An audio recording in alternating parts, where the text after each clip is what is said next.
Good morning student, मैं Guddu sir आप सभी का इस वीडियो में स्वागत करता हूं। बच्चों, आज मैं आपको जो है नया टॉपिक पढ़ाने जा रहा हूं जिसका नाम है 3D। ठीक है, और ये क्लास 12th का है। ये 3D चैप्टर जो है बहुत ही ज़्यादा इम्पॉर्टेंट होता है। ठीक है, अगर बोर्ड परीक्षा को देखा जाए तो ठीक है, और कंपटीशन में भी ये बहुत ज़्यादा पूछे जाते हैं। और अगर आप आगे अपनी पढ़ाई शुरू करते हैं या बीटेक करते हैं या आप जो है कुछ भी करते हैं या बीएससी करते हैं तो वहाँ पर आपको जो है इसकी एक बुक ही आपको मिलती है। तो ये टॉपिक इसलिए जो है बहुत ज़्यादा इम्पॉर्टेंट है, पेपर में भी ये जो है अच्छा वेटेज रखता है। ठीक है, तो चलिए इस चैप्टर को स्टार्ट किया जाए। इस चैप्टर को स्टार्ट करने से पहले सबसे पहला काम हम यहाँ पर करेंगे कि अगर आप हमारे चैनल पे नए हैं तो प्लीज़ चैनल को सब्सक्राइब करें, लाइक करें, शेयर करें और बेल आइकन की बटन को अवश्य दबाएं ताकि हमारे द्वारा जितने भी वीडियो बनाए जा रहे हैं उसके लिंक सबसे पहले आप तक पहुँचे। और यहाँ पर इस जो है टॉपिक को स्टार्ट करने से पहले सबसे पहले हम इसके जो है मुख्य बिंदु को बता देते हैं, मुख्य मेन पॉइंट्स को बता देते हैं कि हमको किसके बारे में क्या करना है इसमें। ठीक है, तो इस टॉपिक में सबसे पहला काम हमारा होता है डायरेक्शन कोसाइन निकालना, जिसे हिंदी में कहते हैं द्विकोज्या। ठीक है, तो सबसे पहले हम यही समझ लेते हैं कि द्विकोज्या होता क्या है, इसका कैसे हम वहाँ पर निकाल सकते हैं इसको, ये क्या होता है क्या नहीं होता है, सबसे पहले इसके बारे में हम जानें। ठीक है, तो इससे पहले हम 3D के ही बारे में हम पहले समझ लेते हैं कि 3D क्या होता है। देख लीजिए फिगर, आप देखिए इस जो ये बनाया हूं मैं। ठीक है, अब यहाँ पर देखिए जहाँ पर हम क्या होता है भाई, देखिए एक 2D होता है, एक 3D होता है। 2D में क्या होता है, जहाँ पर x एक्सिस और y एक्सिस पाए जाए, जैसे ये x y, ये x हो गया, ये y, जहाँ पर 2 एक्सिस के विषय में जहाँ पर अध्ययन होता है वो आपका 2D होता है। लेकिन जैसे एक्स वाई है तो ये आपका क्या है, 2D है। ठीक है, ये 2D है। और जहाँ पर 2 एक्सिस के बारे में हम लोग क्या करते हैं, स्टडी करते हैं, वो क्या होगा, वो 2D होता है आपका। ठीक है, वेक्टर। और जहाँ पर 3x, देखिए 3D में वहाँ पर 3 एक्सिस पाए जाते हैं। कौन कौन, एक्स वाई जेड, जैसे ये है आपका।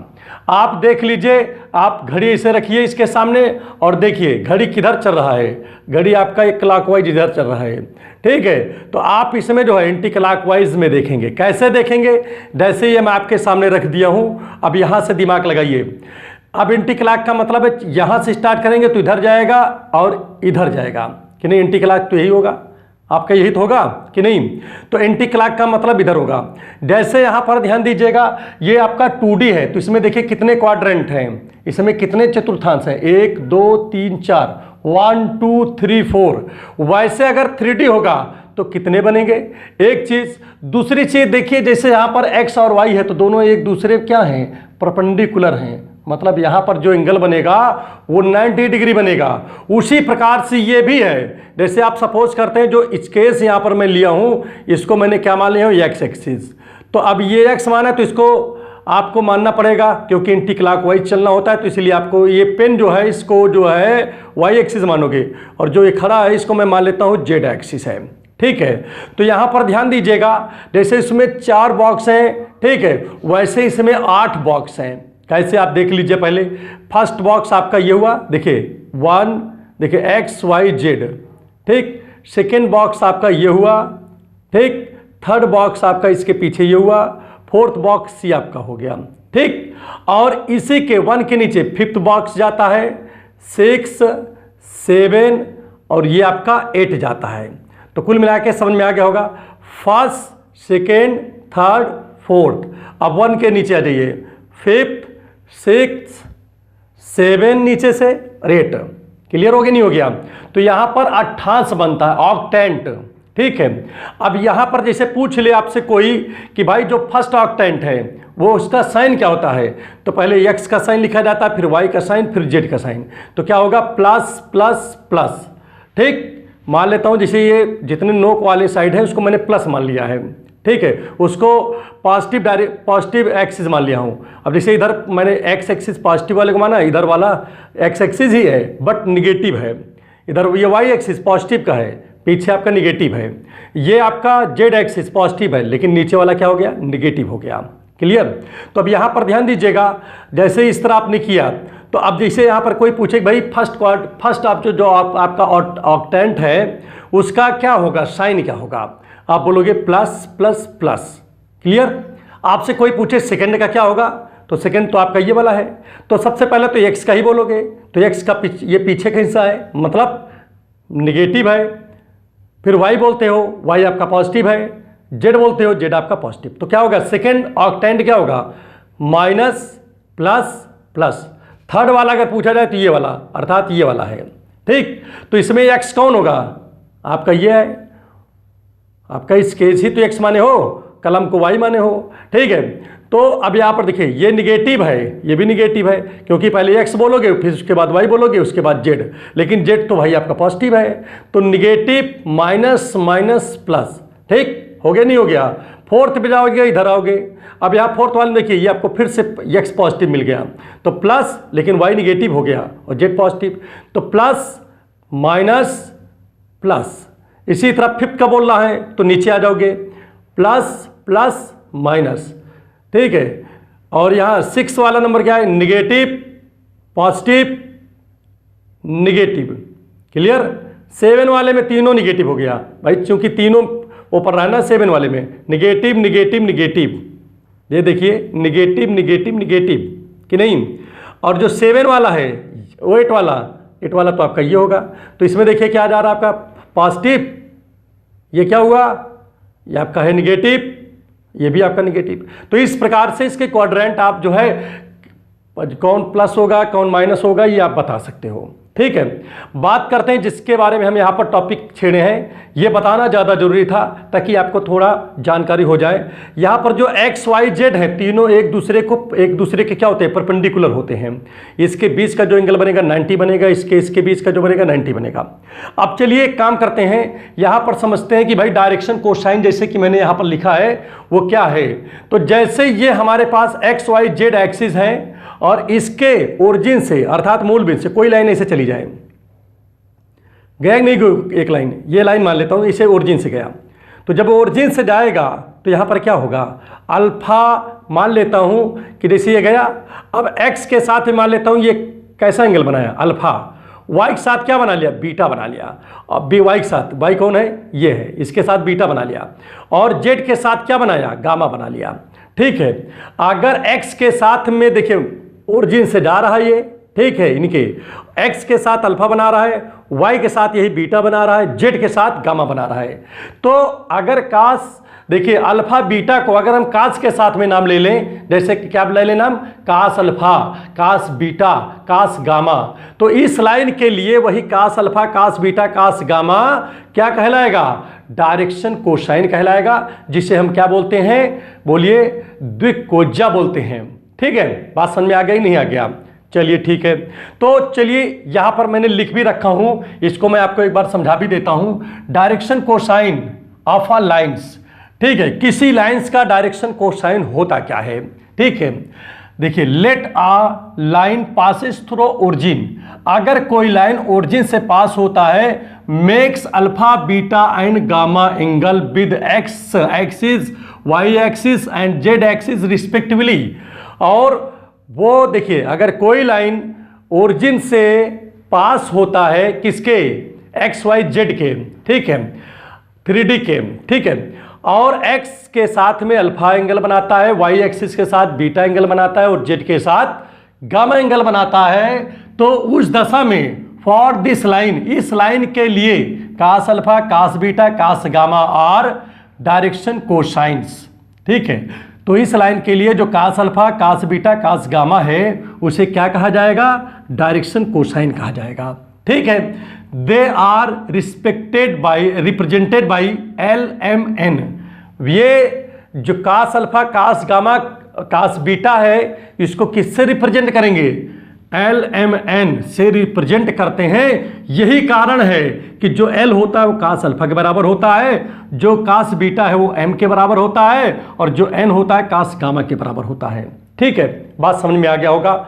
और दूसरी चीज यहां पर समझिए जरा एक चीज, और हम लोगों को पता है कि कभी भी L square plus M square plus N square, अगर तीनों को हम क्या कर दें, अगर स्क्वायर करके जोड़ दें, ऐड कर दें तो इसकी वैल्यू 1 के बराबर हो जाती है। ठीक है बच्चों, तो ये बातें आपको एकदम अच्छे से क्लियर रखना है। दूसरी चीज सबसे इंपॉर्टेंट यहां पर क्या है, if the direction of the line reverse, अगर डायरेक्शन ऑफ लाइन को, लाइन के डायरेक्शन को क्या कर दें, दिशा को अगर हम रिवर्स कर दें तो जो डायरेक्शन एंगल है वो चेंज हो जाएगा। डायरेक्शन एंगल चेंज टू, कैसे चेंज होगा, आपका जो अल्फा बना था अभी एंगल, वो क्या बन जाएगा, पाई माइनस अल्फा बन जाएगा। यहां पर दूसरा वाई के साथ क्या बन जाएगा, पाई माइनस बीटा बन जाएगा, और जेड के साथ पाई माइनस गामा बन जाएगा।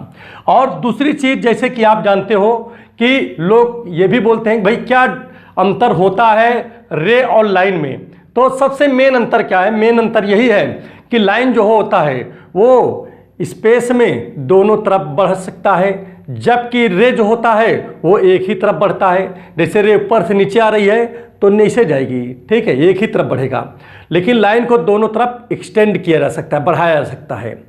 ठीक है, तो यही मेन अंतर होता है। ठीक है, तो वही चीज हमने यहां पर लिख दिया है, any line can be extended in to opposite direction in a space.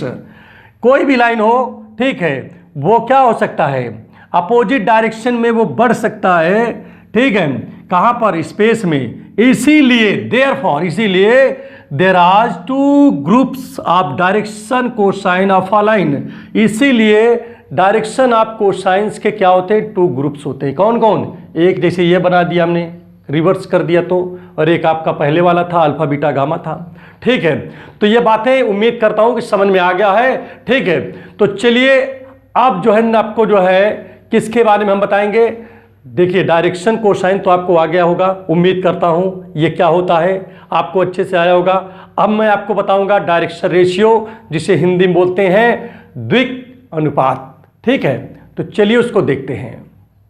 और अब आइए इसी क्रम को आगे बढ़ाते हुए देखते हैं डायरेक्शन रेशियो के बारे में। ठीक है, तो डायरेक्शन रेशियो होता क्या है, सबसे बड़ी बात यह है कि देखिए डायरेक्शन रेशियो, यहां पर मैंने इसीलिए हेडिंग लिख दिया है, direction ratio of a line, the line 3। देखिए यहां पर ध्यान दीजिएगा, द 3 नंबर्स, मान लेता हूं 3 नंबर्स हैं A B C, which are proportional to the direction cosine L M N. अगर ये जो ए बी सी है वो क्या हो जाए, एल और बी एम के और सी एन के क्या हो जाए, बोलिए, प्रोपोर्शनल हो जाए, तो इसे क्या कहा जाएगा, तो उसे क्या कहा जाएगा, उसे कहा जाएगा डायरेक्शन रेशियो कहा जाएगा ऑफ द लाइन। ठीक है, तो किसे डायरेक्शन ऑफ रेशियो कहा जाएगा, ए बी सी को कहा जाएगा। अगर 3 जो है, मान लीजिए कि आपके पास कोई नंबर्स हैं, ठीक है, और वो तीनों नंबर्स क्या हो जाए, डायरेक्शन कोसाइंस के क्या हो जाए, बताओ, प्रोपोर्शनल हो जाए। बात समझ में आ रहा ही नहीं आ रहा है। जैसे हमारे पास क्या है, ए बी सी है, और ये प्रोपोर्शनल किसके हो रहा है, एल एम एन के हो रहा है। ए किसके हो रहा है, एल के, बी किसके हो रहा है, एम के, और सी किसके हो रहा है, एन के। ठीक है, प्रोपोर्शनल है, तो ए बी सी यहां पर क्या होगा, डायरेक्शन रेशियो होगा, अर्थात द्विकनुपात होगा। इसीलिए जब ये क्या हो जाएगा, प्रोपोर्शनल होगा, तो इसका मतलब एल अपान ए लिख सकता हूं, equal to M upon B लिख सकता हूं, equal to N upon C लिख लिया, और एक यहां पर वैल्यू के मान लिया, जो कि एक मतलब एक हमने कांस्टेंट की तरह मान लिया। ठीक है, स्केलर इसे मान लिया। ठीक है, तो यहां पर ध्यान दीजिएगा, अगर 3 आपके पास जैसे ए बी सी है, वो डायरेक्शन कोसाइन के पैरेलल है, तो इस ए बी सी को क्या कहा जाएगा, डायरेक्शन रेशियो कहा जाएगा।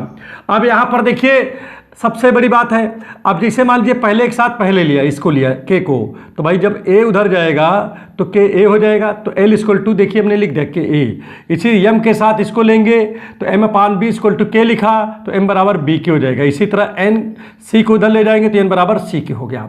हम लोगों को पता क्या है, हम लोगों को ये पता है कि भाई L square plus M square plus N square बराबर 1 होता है। ठीक, तो एल की वैल्यू यहाँ से रख दीजिए, एल की वैल्यू क्या, ए के है, तो ए स्क्वायर के स्क्वायर हो गया, और एम की वैल्यू क्या है, बी स्क्वायर के स्क्वायर, तो यहाँ बी के है तो बी स्क्वायर के स्क्वायर हो गया, एन की वैल्यू सी के है तो यहाँ पर हमको लिखना पड़ेगा c, यहाँ गलती से लिख दिया है b, ठीक है। तो हो जाएगा c स्क्वायर k स्क्वायर हो जाएगा।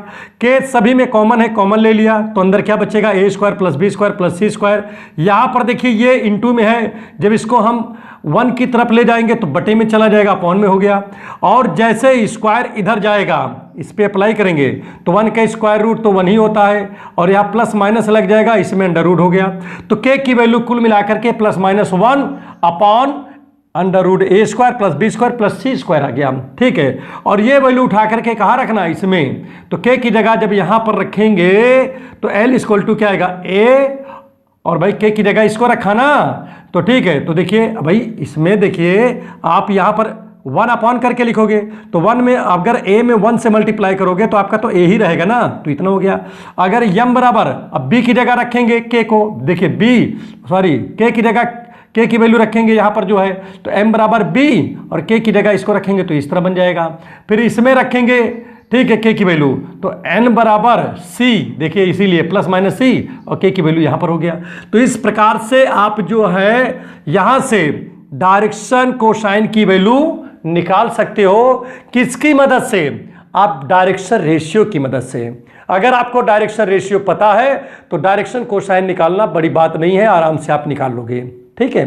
अब यहाँ पर एक चीज यहाँ पर और भी मैं थोड़ा सा क्लियर कर देना चाहता हूं। जैसे क्या कह रहा है, जैसे आपके पास में ये कहा कि भाई आपके पास में 3 हैं संख्या a b c, अगर ये तीनों संख्या क्या हो जाए, डायरेक्शन कोसाइन मान लीजिए l m n,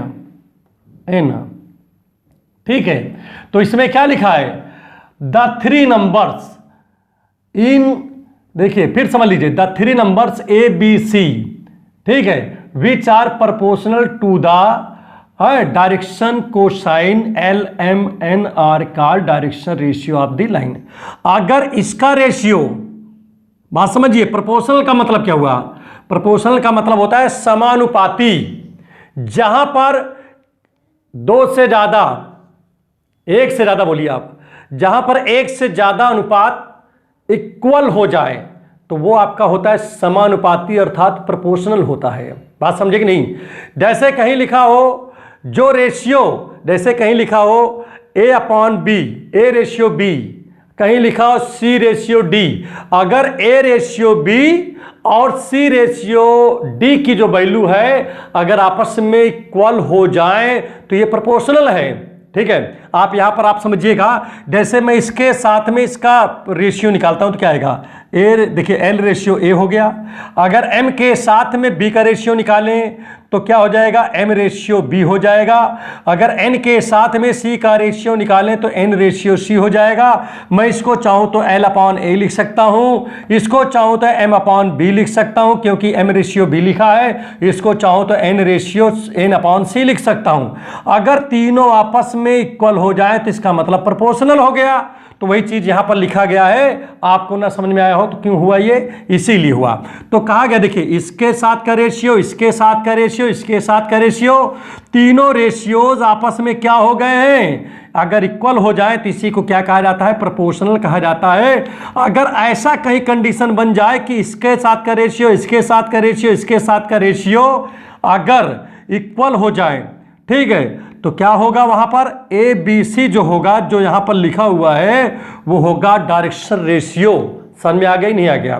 तो अगर 3 संख्याएं हैं ए बी सी, ठीक है, और अगर वो डायरेक्शन कोसाइन के क्या हो जाए, पैरेलल, वो क्या कहते हैं, प्रोपोर्शनल हो जाए, तो जो ए बी सी है वो क्या होगा, उसे कहा जाएगा डायरेक्शन, ठीक है, डायरेक्शन रेशियो कहा जाएगा, द्विगुणपात, ठीक है। मतलब ए बी सी जो लिखा है वो एल एम एन जो कि डायरेक्शन कोसाइन है, ठीक है। अगर डायरेक्शन कोसाइन के क्या हो जाइए, बोलो, अगर इसके साथ में अगर इसको जो है कर दें इफ हो, देखिए लिखा भी है, the 3 numbers A B C are which are proportional to the direction cosine L M N are called direction ratio of the line, ठीक है। बाकी आपको अच्छे से समझ में आ गया होगा। अगर समझ में आ गया है तो प्लीज हमारे चैनल को सब्सक्राइब करें, लाइक करें, शेयर करें। एक बात और भी आपको बता रहा हूं, जैसे कहा जाए कि आपके पास 2 सदिश दिए हो, एक ए है और बी है, ठीक है। अगर ये सदिश है, ठीक है, तो सदिश में क्या होता है, सदिश का भी देखिए जैसे पहला सदिश है तो इस सदिश में भी आपका डायरेक्शन कोसाइन मिल जाएगा, इस सदिश है इस सदिश से आपको डायरेक्शन कोसाइन मिल जाएगा। ठीक है, अगर दोनों सदिश के बीच का एंगल पूछा जाए तो कास थीटा, मान लीजिए कि दोनों सदिश के बीच का एंगल थीटा है तो कास थीटा बराबर ये फार्मूला आप लगा दीजिए, A dot B upon vector mod vector A into mod vector B.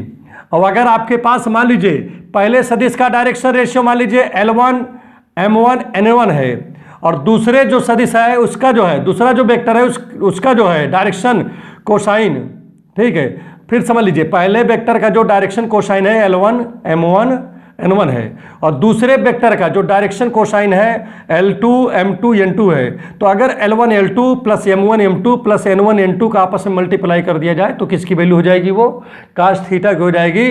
मान लेता हूं कि दोनों सदिशों का बीच का अगर कोण क्या है, एंगल थीटा है तो ठीक है। अगर आप मान लीजिए कि कोई सदिश दिया हुआ है और वहां पर देखिए इससे नहीं निकालना चाहते हो, आप डायरेक्शन रेशियो से निकालना चाहते हो, तो मान लीजिए पहला सदिश है उसका direction ratio A1 B1 C1 है, दूसरा सदिश है उसका direction ratio A2 B2 C2 है। तो अगर ये फार्मूला आप लगा दोगे, कौन सा, ये जो लिखा देख रहे हो ये वाला फार्मूला, तब भी जो है दोनों सदिशों के बीच का जो एंगल होगा वो निकल आएगा। क्लियर हो गया ही नहीं हो गया?